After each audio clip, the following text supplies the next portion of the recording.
Today I thought I'd do something a little bit different than what we've been doing, and I thought it would be really cool to bring you through my first read through and annotation of these Zarathustra readings. So today's going to be a slightly longer video, and I'd love to know what you think of this added process element. Let's dive right in. So right now you're seeing my live PDF in Notability of this section 8 of the prologue to Thus Spake Zarathustra. So I'm just going to be reading through it and taking notes and underlining things when I see them come up. And I may be jumping between the internet a little bit just to check a definition of a word or anything like that. Okay, so the first thing that my attention's being drawn to here is this opening line, when Zarathustra had said this to his heart. Now this is a repeating phrase we're seeing throughout the readings, and it's something that if I were to be working on a paper, it's one of those lines that would be in the back or the front of my mind when I'm reading. It would be in the back of my mind when I'm reading because of just the sheer repetition of it. In a future video where I go over how to write a paper using Thus Spake Zarathustra, which is something you can look forward to, we can look forward to. This is definitely something that I'll pop into this site called VOYANT,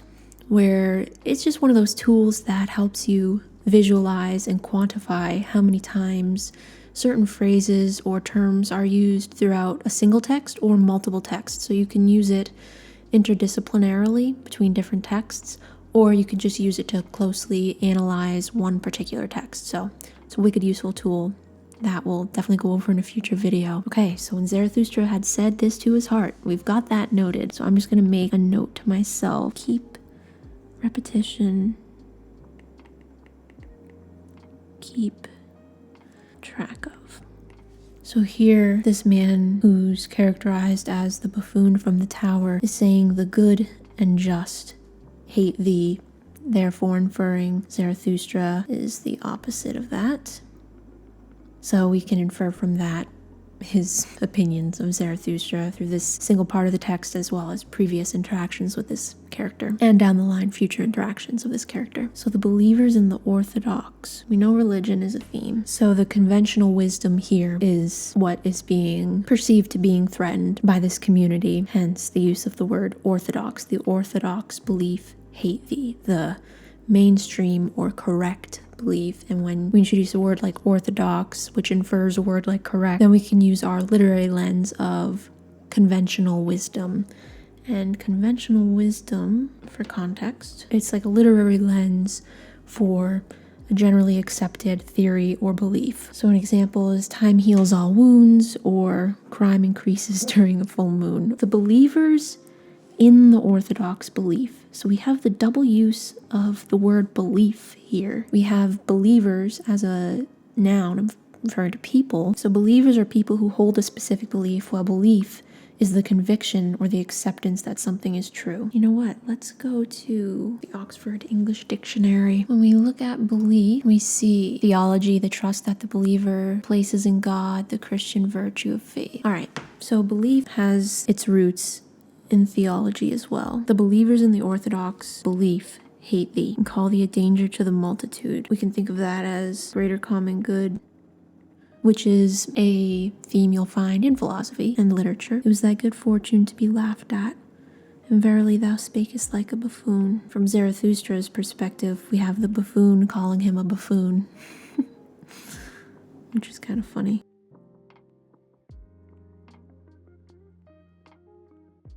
It was thy good fortune to associate with the dead dog. By so humiliating thyself, thou hast saved thy life today. Instead of feeling threatened, he's communicating that Zarathustra humiliated himself so much that people pity him more than anything right now, and he should quit while he's ahead in that sense before something truly bad happens to him. Depart, however, from this town, or tomorrow I shall jump over thee, a living man over a dead one. So he's point blank threatening Zarathustra to harm him in the way that he harmed the tightrope walker.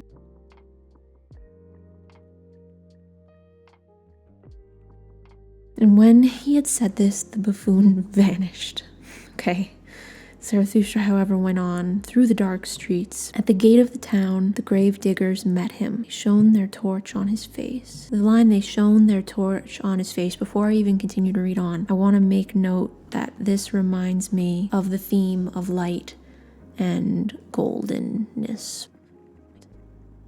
And recognizing Zarathustra, they sorely derided him. And derided means to express contempt for and ridicule. Even when you know what a word means in the way that you could use it in a sentence, at least I found in my experience, when reading text like this, even if you know, you understand what's being said in the context of the sentence or the passage, when we're trying to dig deep into the marrow of what something means, I think looking up words like that and just having the definition right there to really get to the specificity of what's being said can be really, really powerful. That's what I'm doing here with derided, and I'm just going to put in the definition, because then when you're going back to write your essay, let's say, or to write a 5-paragraph response on something, you'll have that right there, and that just cuts out one more step in your thinking process that allows you to do some higher level thinking versus having to look up a definition.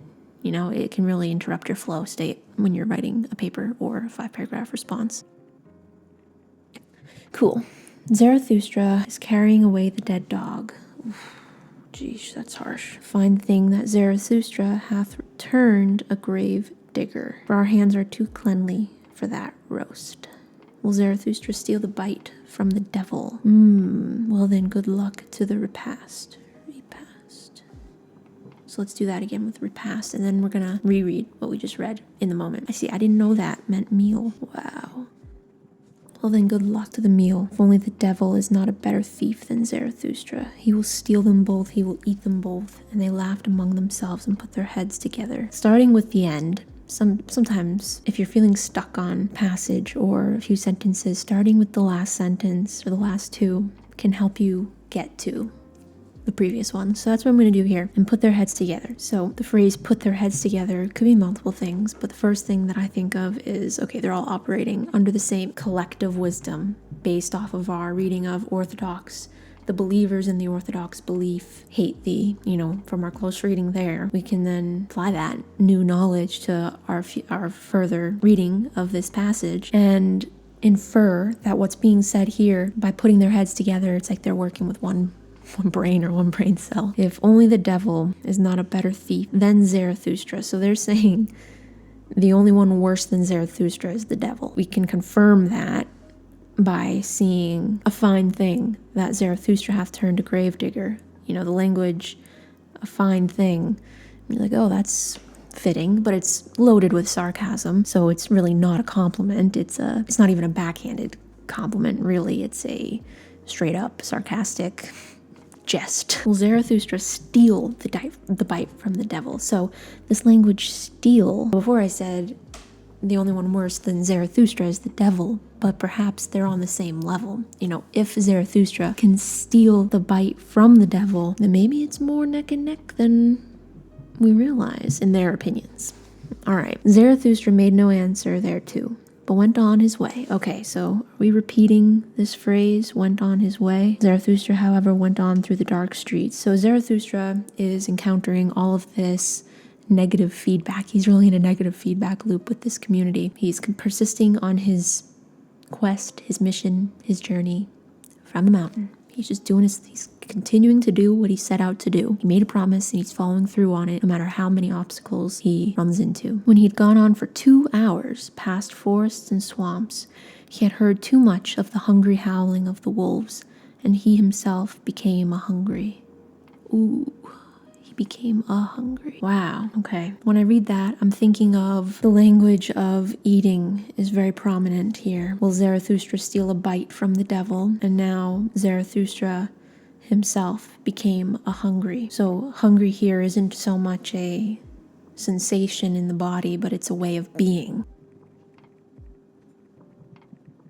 So he halted at a lonely house in which a light was burning. So right away, I'm going to be guessing that the lonely house in which a light was burning. The word lonely tells us they're separated from society, and we know he's traveled through forests and swamps, so we're far removed from society. Therefore, we're also far removed from conventional wisdom. So he halted at a lonely house in which a light was burning. And we see that symbolism of a light. Way back when we were looking at the comparison to Zarathustra and Plato's allegory of the cave, light and shadows are very directly symbolic of knowledge and darkness. Darkness is the opposite of being enlightened.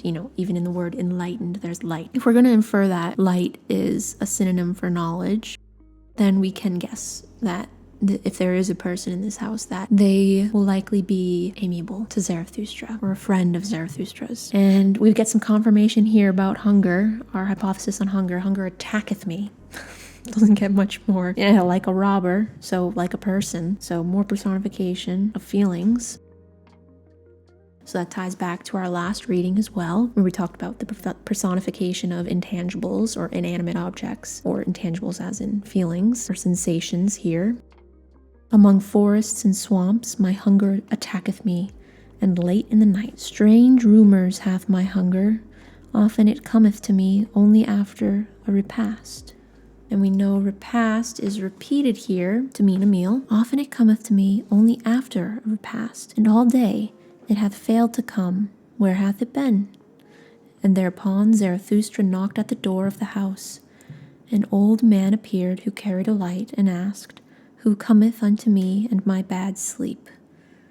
A living man and a dead one, said Zarathustra, cometh unto me and my bad sleep. So this individual is also personifying intangibles, their bad sleep. So there's another point in our hypothesis that this old man will be a comrade to Zarathustra. Give me something to eat and drink. I forgot it during the day. He that feedeth the hungry refresheth his own soul, saith wisdom. Okay, very just more religious undertones, even though Zarathustra himself is rejecting that popular wisdom. The old man withdrew, but came back immediately and offered Zarathustra bread and wine. Bread and wine doesn't get more illusory than that. A bad country for the hungry, said he. That is why I live here. Animal and man came unto me, the anchorite. All right, let's see. Anchorite. That feels religious, no? A religious recluse. But bid thy companion eat and drink also. He is wearier than thou. That is strange. Zarathustra answered, My companion is dead. I shall hardly be able to persuade him to eat. That doth not concern me, said the old man sullenly. He that knocketh at my door must take what I offer him. Eat and fare ye well. Thereafter Zarathustra again went on for 2 hours, trusting to the path and the light of the stars, for he was an experienced night walker. Term night walker infers a lot. I'm going to keep this tucked in my mind of things to look out for. And like to look into the face of all that slept. When the morning dawned, however, Zarathustra found himself in a thick forest, and no path was any longer visible. He then put the dead man in a hollow tree at his head, for he wanted to protect him from the wolves, and laid himself down on the ground in moss, and immediately he fell asleep, tired in body, but with a tranquil soul. So let's rewind a little bit to look into the face of all that slept. So sleeping here, we know, means more than just to be literally asleep. In this case, we can infer that, or we can take an educated guess that Zarathustra is talking about being asleep to his wisdom. We had a lot of language referring to conventional wisdom and orthodox belief, the mainstream belief being the correct belief. We're really hinging on Zarathustra's ability to persuade, linking back to everything that we've gone over between rhetoric and the appeal to ethos, pathos, and logos, and all that jazz is coming to a head, and we're getting to the end of the prologue, so something is gonna click into motion one way or the other sometime soon. When the morning dawned, however, Zarathustra found himself in a thick forest, so he's where he began in a lot of ways. He began his journey or his exodus from the mountaintop into a forest where he had to make his first real decision as how he wanted to live his life, and during that time too, he met an old man / saint. So the fact that so many different things are coinciding in these two ends of the prologue. We're at the end of section 8, aphorism 8 of the prologue. We're coming up to 9, and then there's 10, and then that's it, and then we start the bulk of the text. So the stars are aligning for a change here, except this time no path was any longer visible. So let's look back to that first aphorism.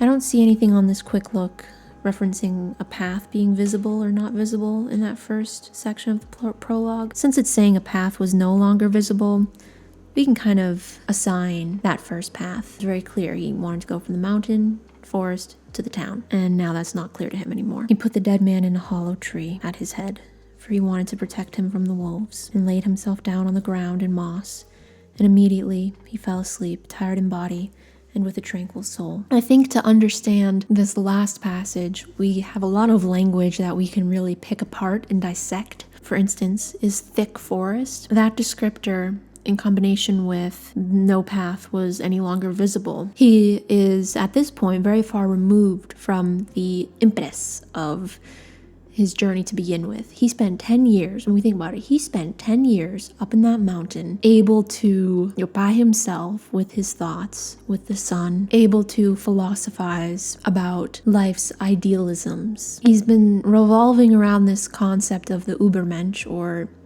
translated to English is the Superman. But I had this wonderful exchange with someone who commented on a short video that I posted that was an excerpt from the previous Zarathustra passage 7, and they brought up so many great points regarding the translation that you use impacts the meaning of things. And something they say is when the Übermensch is translated in Italian, the same verse is translated as sul solitario, literally meaning the lonely one, but not the lonely one or solitary. In Italian, it's translated as an adjective, not as a noun. So perhaps it refers to lonely ones in general. And then they go on to say, I think the only answer lies in the original German version.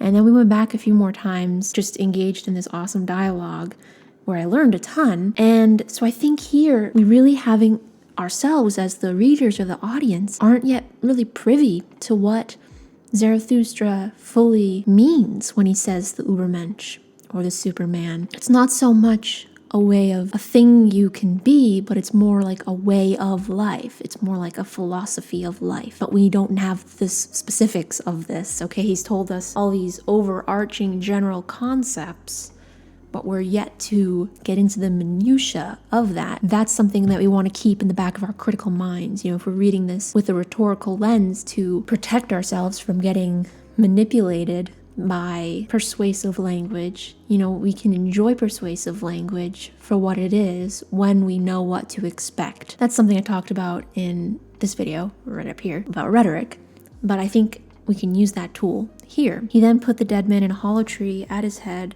for he wanted to protect him from the wolves.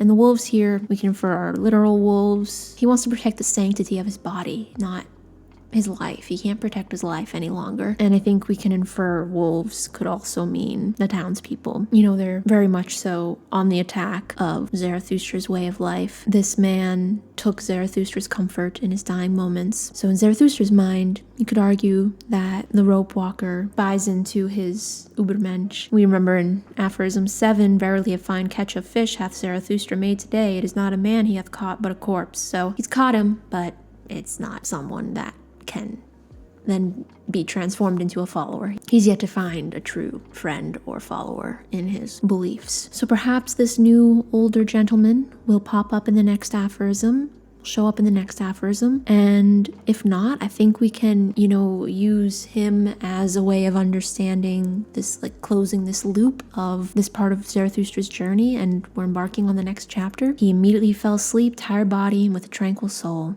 So his soul and his body are in unison, working together. And that's another theme that we want to keep track of too, the relationship between the body and the soul. I gathered a lot from this passage where you got to see my notes live and in action. I really hope that this was helpful and educational and popped up a whole flurry of more questions for you on your end. And please, anything throughout this video that you found fascinating, even if it's just something I said or something you want to just keep track of, I think the more that we open dialogue, the more fruitful each of our understandings of this text will be. If there's any sort of supplementary readings that you want me to go over or look into and potentially talk about on here, I would be more than happy to do so. If there's anything you have questions about, I will do my best to answer them. I'll turn to our friend the internet, and I'll turn to JSTOR. I have some academic subscriptions that I can turn to with scholarly articles. It's my hope that we can have a Socratic discussion about these fascinating texts that we're going to go through, and both walk out of them being better people who know more and feel more connected to the things we read and the people that we read them with. That's all for me today. Wishing you a lovely rest of your day, morning, evening, or night, whenever this is finding you, and I will see you in the next one. This has been The Writer with a Cause. Peace as always.